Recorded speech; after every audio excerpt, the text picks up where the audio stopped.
Welcome to Rise Diary. In today's video, I want to dive into something that impacts all of us every single day, whether we realize it or not.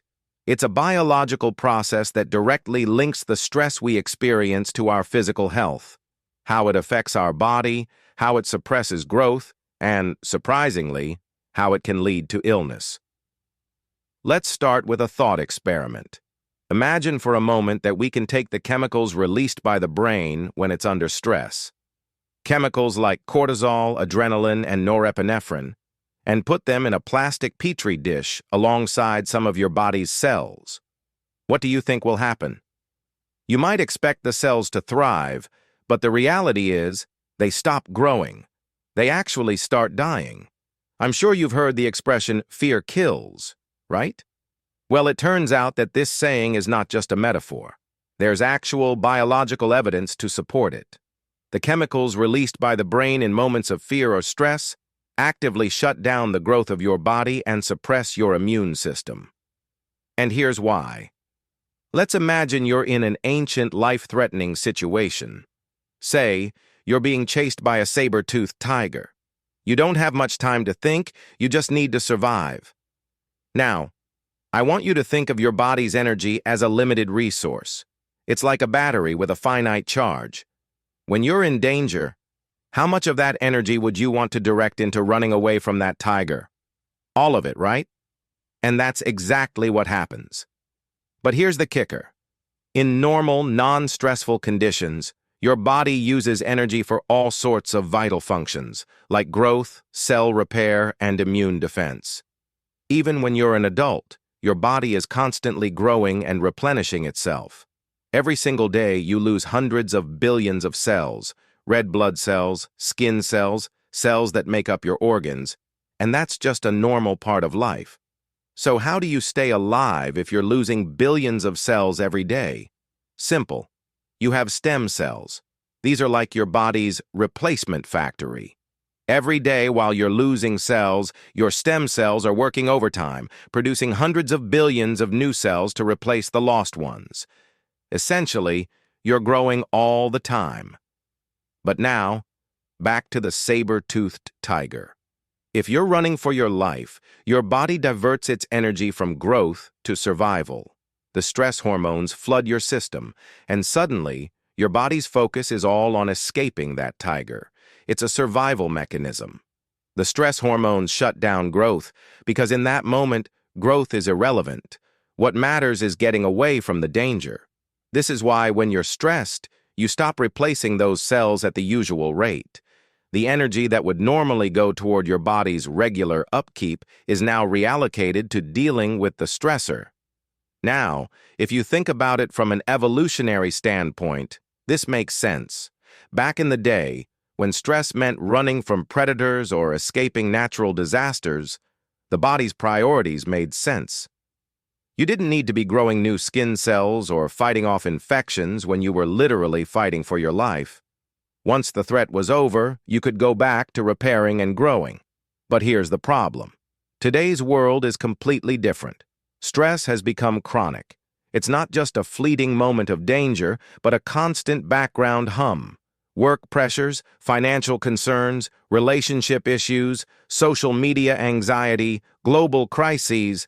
Stress is no longer an occasional event, but a daily, ongoing experience. You might not be being chased by a tiger, but you are being chased by bills, deadlines, and constant worry. And guess what?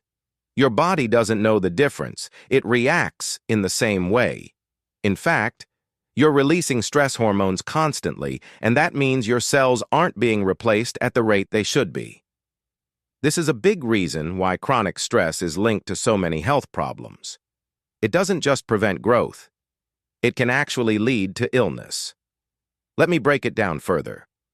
When you're under stress, not only is your body halting growth, but your immune system gets suppressed as well. The immune system is a major energy consumer in your body, and when you're stressed, the body needs to conserve energy.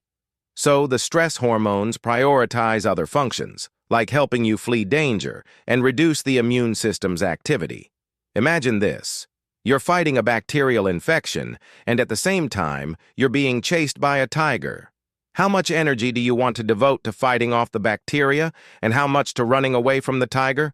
The answer is obvious. You'd want all of your energy focused on survival. The infection? Not so much. Your body doesn't care about that infection if you're about to be eaten alive. This is how stress hormones work. They suppress your immune system because, in that ancient context, surviving the threat was a higher priority than fighting an internal infection. And this is where things get dangerous. If you're constantly stressed, your immune system is in a perpetual state of suppression. And without that defense, you're more vulnerable to illness. Now you might think, well, okay, but that's just how it was for our ancestors. We're not being chased by tigers anymore, so we're fine. But that's where things get tricky. The body hasn't evolved as quickly as our environment has changed. Our ancient stress response system was designed for short bursts of danger, not the 24/7 stress we experience today. That's why you're seeing so many people battling chronic conditions, autoimmune diseases, inflammation, heart disease, and even mental health struggles. These conditions are, in part, a direct result of prolonged stress. Here's the hard truth. 90% of illnesses on this planet are directly tied to stress. Why? Because stress interferes with two of the most fundamental aspects of your health, cell growth and immune function. If you're not replacing your cells at the proper rate and your immune system is compromised, it's only a matter of time before something goes wrong. Now let's take a moment to talk about something a little more surprising. Stress hormones actually have a therapeutic use. Doctors have discovered that when they need to transplant organs, like a kidney or heart, they use stress hormones to suppress the patient's immune system. Why? Because the immune system would otherwise recognize the transplanted organ as foreign and try to destroy it. By giving the patient stress hormones, they inhibit the immune system long enough for the transplant to take. This is a fascinating use of stress hormones, but it also shows just how powerful these chemicals are in suppressing your body's defenses. But here's the real kicker.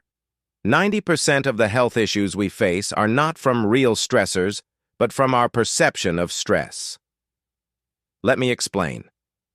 Your body doesn't distinguish between real danger and the stress you feel from, say, worrying about work or financial problems. The cells in your body don't see the outside world. They only interpret the signals they receive from your nervous system. If your nervous system is telling your cells, this situation is dangerous, your cells will respond by preparing for battle, even if there's no actual danger. And this is where we run into trouble.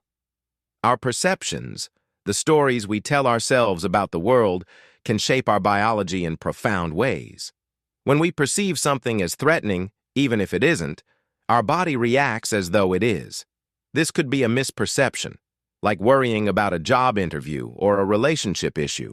But because we believe it's real, our body responds with stress, leading to negative physical consequences.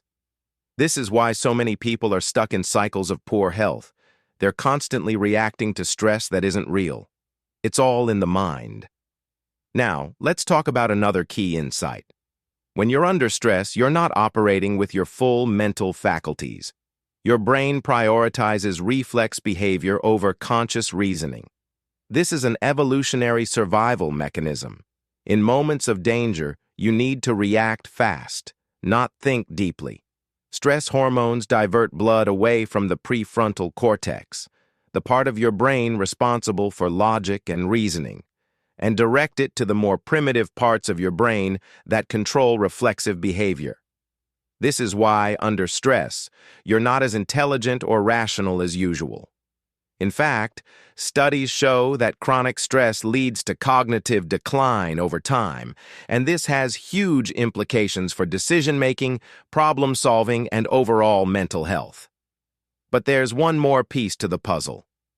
The presence of love and positive emotions is one of the strongest growth signals for the body. In one famous study, researchers found that children in orphanages in Yugoslavia, who received all the basic needs, food, clothing, and shelter, yet lacked love and emotional care, developed significantly more cases of autism.